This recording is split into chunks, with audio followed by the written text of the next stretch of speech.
আমি তো বললাম আমি পারবো না, তাও কেন এত জোর করছো? আদি, আস্তে কথা বল।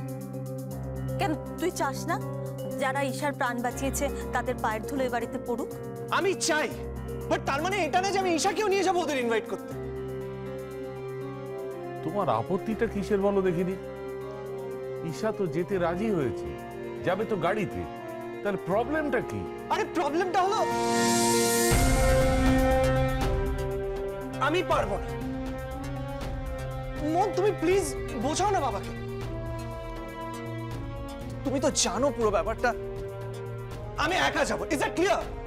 দেখেছো কৃষ্ণা, চিরটা কাল এই ছেলের জেদ আমাকে সহ্য করতে হচ্ছে। সত্যি আদি, তোর এই গো ধরাটা না কিছুতেই গেল।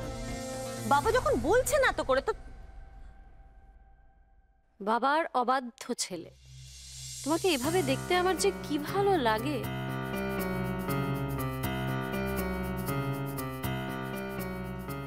দেখো কাকিয়া, শুধু শুধু ঈশাকে নিয়ে গিয়ে লাভটা কি হবে বলো তো?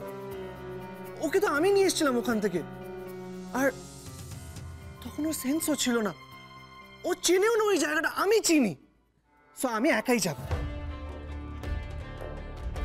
তোমরা কি আবার ঝগড়া করেছো? বাবা বাবা, এটা নেহাতি ওদের পার্সোনাল ব্যাপার, এটাকে না হয় আমরা নাই ঢুকলাম। আসলে আদি যখন বলছে তখন নিশ্চয়ই কিছু একটা, মানে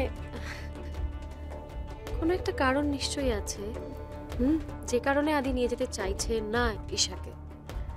দেখি আমাকে আর কতদিন এই বাবুর কারণগুলোর সঙ্গে তাল মিলিয়ে চলতে হয়। আদি, দেখো, আমি যতদূর জানি যে এরকম সাধক মানুষরা চট করে সাধারণ মানুষের বাড়িতে আসতে চান না। ঈশা যদি যায় তাহলে ঈশা হয়তো তাদের কনভিন্স করতে পারবে, বুঝিয়ে শুনে ঠিক নিয়ে আসতে পারবে। দে ছেলে তো মাথা গরম, কি বলতে কি বলে বলছো কোনো ঠিক আছে? তারপর দেখা গেল ওনারা হয়তো এলেনই না। ওকে ওকে, তোমাদের যদি ঈশার উপরে এতই কনফিডেন্স তাহলে ঈশাই যাক, আমি যাব না। না না না, আমি যাব না। গাড়ি আছে, ড্রাইভারও আছে, আমি ড্রাইভারকে বলে দেবো কি করে যেতে হয়। আরে বাবা, এত মাথা গরম করছিস কেন? তবু তুমি যাবে না, তাই তো? না না বাবা, না। আপনার আদরের ছেলে আবার আগের ফর্মে ফিরে এসেছে, ও যাবে না।